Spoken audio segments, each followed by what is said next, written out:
ಆಹಾರದಲ್ಲಿ ಆರೋಗ್ಯ ಕಾರ್ಯಕ್ರಮದ ಎಲ್ಲ ವೀಕ್ಷಕರಿಗೆ ಆತ್ಮೀಯ ಸ್ವಾಗತ.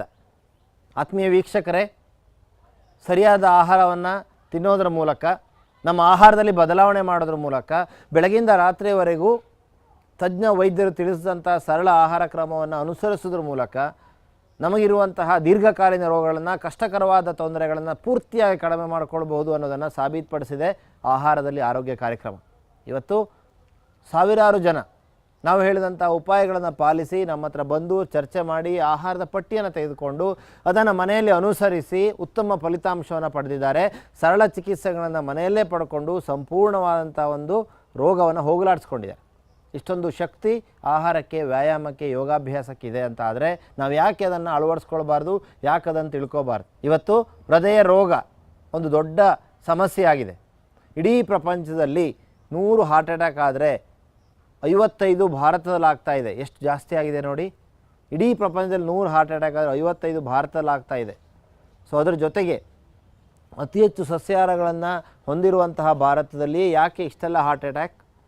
ದೊಡ್ಡ ಪ್ರಶ್ನೆ ಅಲ್ವಾ? ನಾವು ಸಾತ್ವಿಕ ಆಹಾರ ಅಂತ ಹೇಳ್ತಾ ಬಂದ್ವಿ, ಆದರೂ ಈಗ ಸಾತ್ವಿಕ ಆಹಾರ ಅದು ಪ್ರಾಕೃತಿಕ ಆಹಾರ ಅಲ್ಲದೆ ಅಪ್ರಾಕೃತಿಕ ಆಹಾರ ಆಗಿದೆ. ಇದೇ ಒಂದು ಮೂಲ ಕಾರಣ. ಹಾಗಾದರೆ ಇಷ್ಟೆಲ್ಲ ಹೃದಯ ರೋಗ ಜಾಸ್ತಿ ಆಗಲಿಕ್ಕೆ ಮೂಲ ಕಾರಣ ಯಾವುದು? ಆಹಾರ, ತಪ್ಪು ಆಹಾರ. ಅದಕ್ಕೆ ಚಿಕಿತ್ಸೆ ಆಹಾರ. ಹಾಗೆಯೇ ನಾವೆಲ್ಲ ತಿಳ್ಕೊಂಡಿದ್ದೇವೆ ಕೊಲೆಸ್ಟ್ರಾಲ್ ಅನ್ನೋದು ಮೂಲ ಕಾರಣ ಅಂಥೇಳಿ ಅಲ್ವಾ? ಆದರೆ ಇತ್ತೀಚೆಗೆ ಸಂಶೋಧನೆಗಳಿಂದ ರುಜುವಾತಾಗಿದೆ ಕೊಲೆಸ್ಟ್ರಾಲ್ ಮೂಲ ಕಾರಣ ಅಲ್ಲ ಅಂಥೇಳಿ. ಹಾಗಾದರೆ ಯಾವುದು ಮೂಲ ಕಾರಣ ಇವತ್ತು ನಾವು ತಿಳ್ಕೊಳ್ಳೋಣ. ನಮ್ಮ ಜೊತೆ ಇದ್ದಾರೆ ಡಾಕ್ಟರ್ ಪ್ರವೀಣ್ ಜೇಕಬ್ ಅವರು. ನಮಸ್ಕಾರ. ನಮಸ್ತೆ ಸರ್. ಸೊ ನಮಗೆ ನೀವು ಇವತ್ತು ತಿಳಿಸ್ಕೊಡ್ಬೇಕು, ಹೃದಯ ರೋಗಕ್ಕೆ ಯಾವುದು ಕಾರಣ? ಸಕ್ಕರೆ ಕಾರಣನ, ಕೊಲೆಸ್ಟ್ರಾಲ್ ಕಾರಣನ, ಏನು? ಇವತ್ತು ಕನ್ಫ್ಯೂಷನ್ ಆಗ್ತಾ ಇದೆ. ಯಾಕೆಂದರೆ ಇತ್ತೀಚೆಗೆ ಸಂಶೋಧನೆಗಳು ಹೇಳ್ತಾ ಇದೆ ಕೊಲೆಸ್ಟ್ರಾಲನ್ನು ಡೇಂಜರಸ್ ಲಿಸ್ಟಿಂದ ತೆಗೆದುಹಾಕ್ಬಿಟ್ಟಿದ್ದಾರೆ. ಎಸ್. ಸೊ ಹಾಗಾದರೆ ಯಾವುದು ಕಾರಣ? ದಯಮಾಡಿ ತಿಳಿಸಿ. ಭಾರತದಲ್ಲಿ ಇಷ್ಟೆಲ್ಲ ಹಾರ್ಟ್ ಅಟ್ಯಾಕ್ ಆಗ್ತಾಯಿದೆ, 100ರಲ್ಲಿ 55 ಭಾರತದಲ್ಲೇ ಆಗ್ತಾಯಿದೆ ಅಂತ ನೀವು ಯಾವಾಗಲೂ ಹೇಳ್ತಾ ಇರ್ತೀರಾ. ದಯಮಾಡಿ ತಿಳಿಸಿ, ಈ ಹಾರ್ಟ್ ಅಟ್ಯಾಕಿಗೆ, ಈ ಹೃದಯ ರೋಗಕ್ಕೆ ಯಾವುದು ಕಾರಣ? As Dr. Hegde pointed out, cholesterol is removed from naughtiest list, which was the recommendation from past 50 years. Cholesterol, restrict cholesterol, stop cholesterol in the diet. That was the regulation and restrictions and recommendation followed by past 50 years. But abruptly, health agencies told cholesterol is no more causing heart disease. The cholesterol in the food will not lead you to heart disease, to trouble. A simple example, for millions of years, human being known as Homo sapiens, we have millions of years of evolutionary history. ಇತಿಹಾಸ, ನಾವು ಬೆಳವಣಿಗೆ, evolutionary history. ವಿಕಸನ ಅಂತ ಹೇಳ್ತಾರೆ. See, most of the diet human being consumed in natural environment as a hunter gatherer. What is hunter gatherer? Hunting and eating. They consumed meat, they consumed milk, they consumed honey, fish. Honey was the very little bit amount. Fruits.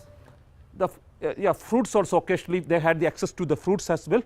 But meat, fish, milk, 3 of this stuffs they consumed for millions of years contain cholesterol.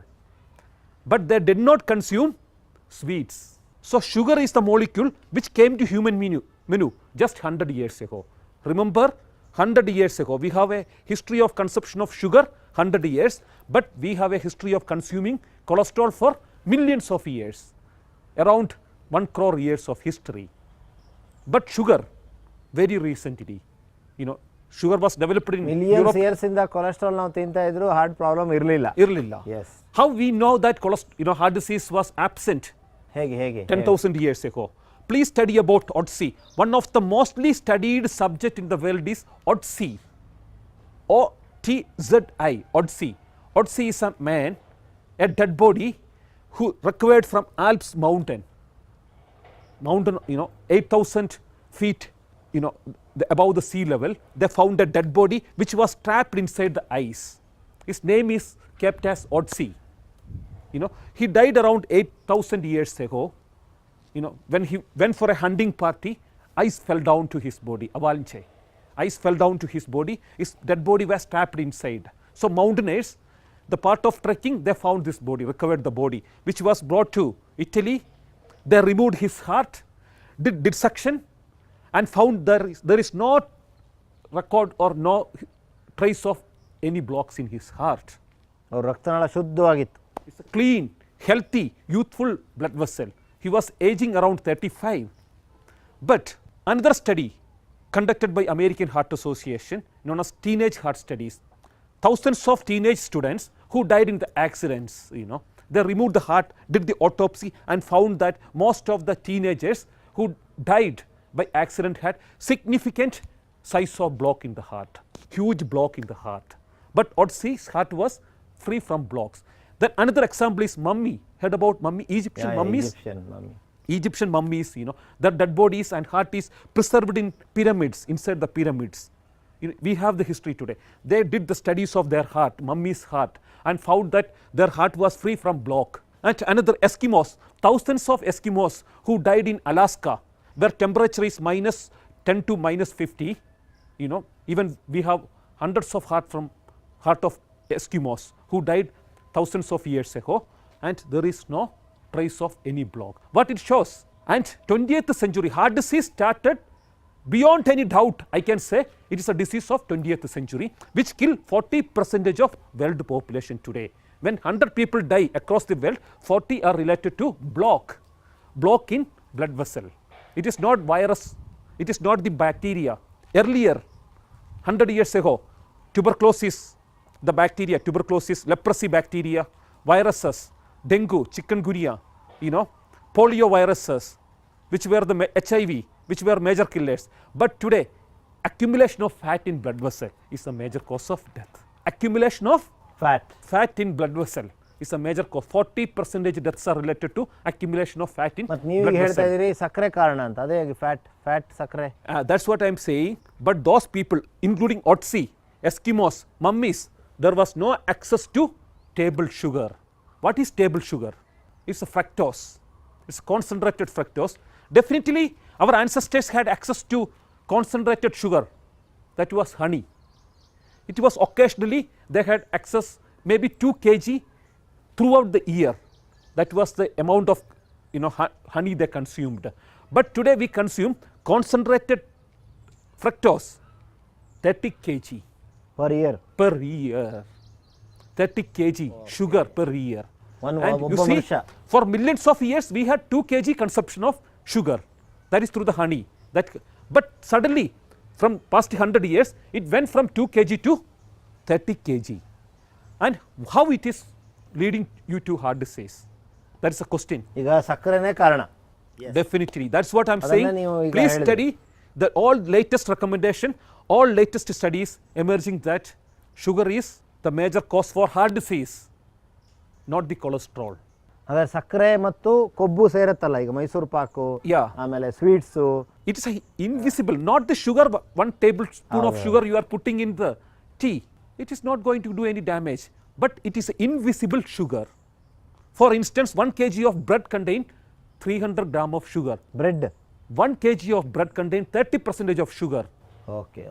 Biscuits contain 30% sugar. 1 packet of biscuit 30 gram of table sugar. Okay. Most of the foods are addicted with, we have sugar addiction. If sugar is not found in any food, we will not turn towards it. We are addicted to sugar today. Sugar ಅಡಿಕ್ಷನ್ಗೆ ಒಳಗಾಗಿದ್ದೇವೆ ಅನ್ನೋ ಮಾತನ್ನು ಹೇಳ್ತಾ ಇದ್ದಾರೆ. Carbohydrate addiction ಅನ್ನೋದು ಇವತ್ತು ಒಂದು major ಸಮಸ್ಯೆ ಆಗಿದೆ. ಇದರಿಂದಾಗಿ ಇಷ್ಟೆಲ್ಲ ಹೃದಯ ರೋಗಗಳು ಬರ್ತಾ ಇದೆ. ಉದಾಹರಣೆಗೆ ಈ ಸಕ್ಕರೆ ಅಂಶ ಅನ್ನೋದು ಒಳಗಡೆ ಹೋಗಿದ್ದು ನಮಗೆ ನಾಡ್ದು ಬೇಕು ಉಪವಾಸ ಬಿದ್ದಂಥ ದೇಹ ಅಂದ್ಕೊಂಡು ಅದನ್ನು ಫ್ಯಾಟಾಗಿ ಕನ್ವರ್ಟ್ ಮಾಡಿ ಇಟ್ಕೊಳ್ಳುತ್ತೆ. ಆ ಕೊಬ್ಬೆ ಕೆಟ್ಟ ಕೊಬ್ಬಾಗಿ ಪರಿವರ್ತನೆಯಾಗಿ ಹೃದಯ ರೋಗಕ್ಕೆ ಕಾರಣ ಆಗ್ತಾಯಿದೆ. ಹಾಗಾಗಿ ಕೊಲೆಸ್ಟ್ರಾಲಲ್ಲಿ ಆಹಾರ, ಈಗ ಮೊಟ್ಟೆಯಲ್ಲಿ ಕೊಲೆಸ್ಟ್ರಾಲ್ ಇದೆ ಅಂತ ಹೇಳ್ತಾರೆ, ಆದರೆ ಮೊಟ್ಟೆ ತಿಂದರೆ ಏನೂ ತೊಂದರೆ ಇಲ್ಲ. ಕುರಿ ಮಾಂಸದಲ್ಲಿ ಕೊಲೆಸ್ಟ್ರಾಲ್ ಇದೆ ಅಂತ ಹೇಳ್ತಾರೆ, ಆದರೆ ಅದು ತಿಂದರೂ ಕೊಲೆಸ್ಟ್ರಾಲ್ ಅದು ತೊಂದರೆ ಇಲ್ಲ ಅಂಥೇಳಿ, ಫುಡ್ ಕೊಲೆಸ್ಟ್ರಾಲು ಆಹಾರದಲ್ಲಿರೋ ಕೊಲೆಸ್ಟ್ರಾಲ್ ಸಮಸ್ಯೆ ಅಲ್ಲ ಅಂಥೇಳಿ ಈಗ ವಿಜ್ಞಾನಿಗಳು ಕಂಡುಹಿಡಿದಿದ್ದಾರೆ. ಸೊ ಇದರಿಂದ ನಮಗೆ ನೀವು ಇದನ್ನು ನೆಟ್ಟಲ್ಲಿ ಕೂಡ ನೋಡ್ಕೋಬೋದು. ಇದು ನಮ್ಗೆ ಅರ್ಥ ಆಯಿತು. ಸಕ್ಕರೆ ಅಂಶವನ್ನು ನಾವು ಕಡಿಮೆ ಮಾಡ್ತಾ ಬರಬೇಕು. ಸಕ್ಕರೆ ಅಂದರೆ ಬರೀ ಟೀಕ್ ಹಾಕೋ ಸಕ್ಕರೆ ಅಷ್ಟೇ ಅಲ್ಲ, ಪ್ರತಿಯೊಂದು ಬಿಸ್ಕೆಟಲ್ಲಿ ಸಕ್ಕರೆ ಇದೆ, ಬ್ರೆಡ್ಡಲ್ಲಿ ಸಕ್ಕರೆ ಇದೆ, ಎಲ್ಲೆಲ್ಲಿ ಸಕ್ಕರೆ ಅಂಶ ಇದೆಯೋ ಅಲ್ಲೆಲ್ಲ ಸಕ್ಕರೆ ಇದೆ. ಅನ್ನದಲ್ಲಿ 80% ಸಕ್ಕರೆನೇ ಇದೆ. ಸೊ ಹೀಗಾಗಿ ಅದನ್ನು ಕಡಿಮೆ ಮಾಡ್ತಾ ಬರಬೇಕು ಅನ್ನೋ ಒಂದು ಸಂದೇಶವನ್ನು ಡಾಕ್ಟರ್ ಪ್ರವೀಣ್ ಅವರು ಕೊಟ್ಟಿದ್ದಾರೆ. ಹೃದಯ ರೋಗ ಹೊಂದಿದವರು, ಬ್ಲಾಕ್ ಹೊಂದಿದವರು 3 ತಿಂಗಳ ಕಾಲ ಡಾಕ್ಟರ್ ಪ್ರವೀಣ್ ಅವರು ಹೇಳಿದಂಥ ಆಹಾರವನ್ನು 3 ತಿಂಗಳ ಮಾಡಿದಾಗ ಬ್ಲಾಕ್ ಕಡಿಮೆ ಆಗದಂತಹ ನೂರಾರು ಉದಾಹರಣೆ ಇದೆ. ಹಾಗಾಗಿ ನಿಮಗೇನಾದರೂ ಆ ಥರ ತೊಂದರೆ ಇದ್ದಲ್ಲಿ ನೀವು ಒಂದು ಸಲ ಭೇಟಿ ಮಾಡಿ. ಔಷಧಿ ತೆಗೆದುಕೊಳ್ಳೋದು ಬೇಡ ಅಂತ ನಾವು ಹೇಳ್ತಾ ಇಲ್ಲ, ಅದ್ರ ಜೊತೆಗೆ ಆಹಾರವನ್ನು ಮಾಡಿ, ಆವಾಗ ಪರಿಪೂರ್ಣ ಆರೋಗ್ಯ ನಿಮ್ಮದಾಗತ್ತೆ. ನಿಮ್ಮ ಹೃದಯವನ್ನು ಗಟ್ಟಿ ಮಾಡ್ಕೋಬೋದು, ಆರಾಮಾಗಿ 100 ವರ್ಷ ಬದುಕಲಿಕ್ಕೆ ನಾವು ಪ್ರಯತ್ನ ಮಾಡ್ಬೋದು. ಹಾಗಾಗಿ ನೀವು ಡಾಕ್ಟರ್ ಪ್ರವೀಣ್ ಅವರನ್ನ ಭೇಟಿ ಆಗೋದ್ರೆ ನಮ್ಮ ದೂರವಾಣಿ ಸಂಖ್ಯೆಗಳನ್ನು ನೀವು ಕರೆ ಮಾಡಿ ಅವರ ಅಪಾಯಿಂಟ್ಮೆಂಟ್ ತೆಗೆದುಕೊಂಡು ಭೇಟಿ ಆಗ್ಬೋದು ಅಂತ ಹೇಳ್ತಾ, ಸೊ ಸಕ್ಕರೆ ಅಂಶನೇ ಇಷ್ಟೆಲ್ಲ ರೋಗಗಳಿಗೆ ಕಾರಣ ಅನ್ನೋದು ನಮಗೆ ಅರ್ಥ ಆಗ್ತಾ ಇದೆ. ಆದರೂ ಇನ್ನೂ ಕ್ಲಿಯರ್ ಆಗಿಲ್ಲ ನಮಗೆ, ಏನಂದರೆ ಇದು ಹೇಗೆ ಸಕ್ಕರೆನೇ ಬೊಜ್ಜಿಗೆ ಕಾರಣ, ಸಕ್ಕರೆನೇ ಹೃದಯ ರೋಗ ಕಾರಣ, ಹಾಗಾದರೆ ಇದು ಹೇಗೆ ಅಂತೇಳಿ. ಹಾಗೆ ನಾವು ನಾಳಿನ ಸಂಚಿಕೆಯಲ್ಲಿ ಡಾಕ್ಟರ್ ಪ್ರವೀಣ್ ಅವರ ಹತ್ರ ತಿಳ್ಕೊಳ್ಳೋಣ. ಈ ಸಕ್ಕರೆ ಕನ್ಸಂಪ್ಷನ್, ಸಕ್ಕರೆ ಅಂದರೆ ಬ್ರೆಡ್ಡಲ್ಲಿರೋ ಸಕ್ಕರೆ, ಬಿಸ್ಕೆಟಲ್ಲಿರೋ ಸಕ್ಕರೆ, ಅನ್ನದಲ್ಲಿರೋ ಸಕ್ಕರೆ, ಈ ಸಕ್ಕರೆ ಅಂಶ ಹೇಗೆ ಕನ್ವರ್ಟ್ ಆಗಿ ನಮಗೆ ರೋಗಕ್ಕೆ ಕಾರಣ ಆಗುತ್ತೆ, ಅದನ್ನು ನಾವು ಹೇಗೆ ಬಿಡ್ಬೋದು ಈ ಅಡಿಕ್ಷನನ್ನು. ತಂಬಾಕು ಅಡಿಕ್ಷನ್, ಸಿಗರೇಟ್ ಅಡಿಕ್ಷನ್, ಕುಡಿಯೋದು ಅಡಿಕ್ಷನ್ ಅಲ್ವಾ, ದುರಭ್ಯಾಸ. ಅದೇ ಥರ ಕಾರ್ಬೋಹೈಡ್ರೇಟ್ ಜಾಸ್ತಿ ತಿನ್ನೋದು ಕೂಡ ಒಂದು ಅಡಿಕ್ಷನ್ ಅಂತ ಹೇಳ್ತಾ ಇದ್ದಾರೆ ಪ್ರವೀಣ್ ಅವರು. ಕಾರ್ಬೋಹೈಡ್ರೇಟ್ ಡಿ ಅಡಿಕ್ಷನ್ ಹೇಗೆ ಅನ್ನೋದನ್ನು ನಾವು ತಿಳ್ಕೊಳ್ಳೋಣ. ನಮ್ಮ ನಾಳೆಯ topic carbohydrate de addiction.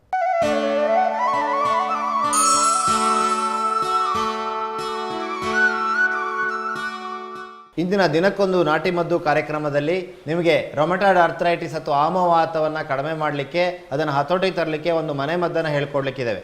So ಈ ಒಂದು ಆಮವಾತ ಕಡಿಮೆ ಆಗಲಿಕ್ಕೆ ನಾವು ಈಗಾಗಲೇ ನಿಮಗೆ ತಿಳಿಸ್ತಾ ಬಂದಿದ್ದೇವೆ. ಆಮವಾತ ಕಡಿಮೆ ಮಾಡಲಿಕ್ಕೆ ನೀವು ಆಹಾರದ ಬದಲಾವಣೆಯನ್ನು ಮಾಡಿಕೊಂಡಲ್ಲಿ, ಪ್ರಕೃತಿದತ್ತ ಆಹಾರವನ್ನು ಸ್ವೀಕರಿಸ್ತಾ ಬಂದಲ್ಲಿ 3 ತಿಂಗಳಲ್ಲಿ ನೋವು ಕಡಿಮೆ ಆಗುತ್ತೆ, ಸ್ವೆಲ್ಲಿಂಗ್ ಕಡಿಮೆ ಆಗುತ್ತೆ, ನಾವು ಆರಾಮಾಗಿ ಓಡಾಡಲಿಕ್ಕೆ ಸಾಧ್ಯ ಆಗುತ್ತೆ. ಸಣ್ಣ ಸಣ್ಣ ಗಂಟುಗಳಲ್ಲಿ ಕಾಣುವಂತಹ ನೋವು, ಈ ಆಮವಾತ ರೊಮಟಾಯ್ಡ್ ಆರ್ಥರೈಟಿಸ್ ಕಡಿಮೆ ಆಗಲಿಕ್ಕೆ ಸಹಾಯ ಆಗುತ್ತೆ. ನೀವು ಪ್ರತಿನಿತ್ಯ 2 ಬಾರಿ ಒಂದು ಮನೆ ಮದ್ದನ್ನು ನೀವು ಮಾಡ್ಕೊಂಡು ಕುಡಿತಾ ಬರ್ಬೋದು. ಸುಮಾರು ಅರ್ಧ ಗ್ಲಾಸಷ್ಟು ಹಾಲನ್ನು ನಾವು ತೆಗೆದುಕೊಳ್ಬೇಕು. ಕುದಿಸಿದಂತಹ ಹಾಲು ದಿನಕ್ಕೆ 2 ಸಲ, ಬೆಳಗ್ಗೆ ತಿಂಡಿಯ ಜೊತೆ, ರಾತ್ರಿ ಊಟದ ಜೊತೆ ನೀವು ಇದನ್ನು ತೆಗೆದುಕೊಳ್ಬೋದು. ಜಸ್ಟ್ ಆಹಾರದ ಮೊದಲೇ ಕೂಡ ತೆಗೆದುಕೊಳ್ಬೋದು. ಸೊ ಇದಕ್ಕೆ ಏನೇನು ಹಾಕಬೇಕು ಅಂದರೆ, ಅರ್ಧ ಗ್ಲಾಸ್ ಹಾಲಿಗೆ 1/4 ಚಮಚ ಶುಂಠಿ ಪೌಡ್ರನ್ನ ಹಾಕಬೇಕು. ಹಾಗೆಯೇ 1 ಚಮಚ ಅರಿಶಿಣದ ಪುಡಿ ಹಾಕಬೇಕು. ಯಾವ ಅರಿಶಿಣದ ಪುಡಿ? ಅರಿಶಿಣದ ಕೊಂಬನ್ನು ಮಾರ್ಕೆಟಿಂದ ನೀವೇ ತಂದು ನೀವೇ ಪುಡಿ ಮಾಡೋದಂಥದ್ದು ಇರಬೇಕು. ಯಾಕಂದರೆ ಮಾರ್ಕೆಟಲ್ಲಿ ಸಿಗುವಂಥ ರೆಡಿಮೇಡ್ ಅರಿಶಿಣದ ಪುಡಿಯಲ್ಲಿ ಕರ್ಕುಮಿನ್ ಅನ್ನುವಂಥ ಔಷಧಿ ಗುಣ ಇರೋದಿಲ್ಲ, ಅದೇ ಆ್ಯಂಟಿ ಇನ್ಫ್ಲಮೇಟ್ರಿ ಔಷಧಿ. ಸೊ ಹಾಗಾಗಿ ಕರ್ಕುಮಿನ್ ಇರುವಂತಹದ್ದೇ ಬೇಕು ಅಂದರೆ ನೀವೇ ಅರಿಶಿಣದ ಪುಡಿಯನ್ನು ಮಾಡ್ಕೋಬೇಕು. 1 ಚಮಚದಷ್ಟು ಅರಿಶಿಣದ ಪುಡಿ. ಹಾಗೆಯೇ ಇದಕ್ಕೆ ರುಚಿಗೆ ತಕ್ಕಂತೆ ಜೇನುತುಪ್ಪ. ಡಯಾಬಿಟೀಸ್ ಏನಾದ್ರು ಇದ್ದರೆ ಜೇನುತುಪ್ಪವನ್ನು ಅವಾಯ್ಡ್ ಮಾಡಬೇಕು. ಸುಮಾರು 1 ಚಮಚದಷ್ಟು ಜೇನುತುಪ್ಪ ಹಾಕಬೇಕು.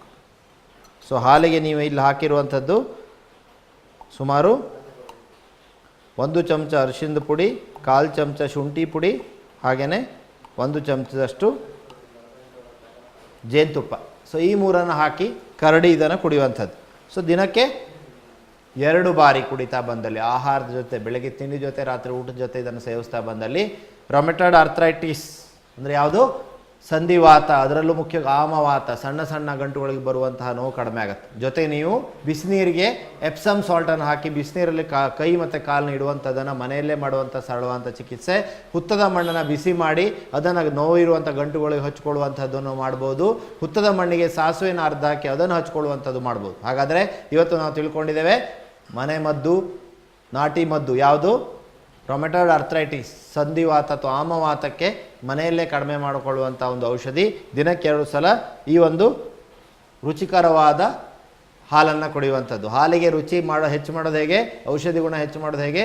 ಅರಿಶಿಣದ ಪುಡಿ, ಶುಂಠಿ ಪುಡಿ, ಜೇನುತುಪ್ಪ ಹಾಕ್ಕೊಳ್ಳುವಂಥದ್ದು. ಮಾಡ್ತೀರಲ್ವ? ದಿನಕ್ಕೆ 2 ಸಲ ಮಾಡಿ ನೋಡಿ. ಸುಮಾರು 3 ತಿಂಗಳಲ್ಲಿ ನಿಮಗೆ ನೋವು ಕಡಿಮೆ ಆಗ್ತಾ ಬರುತ್ತೆ. ಧನ್ಯವಾದಗಳು.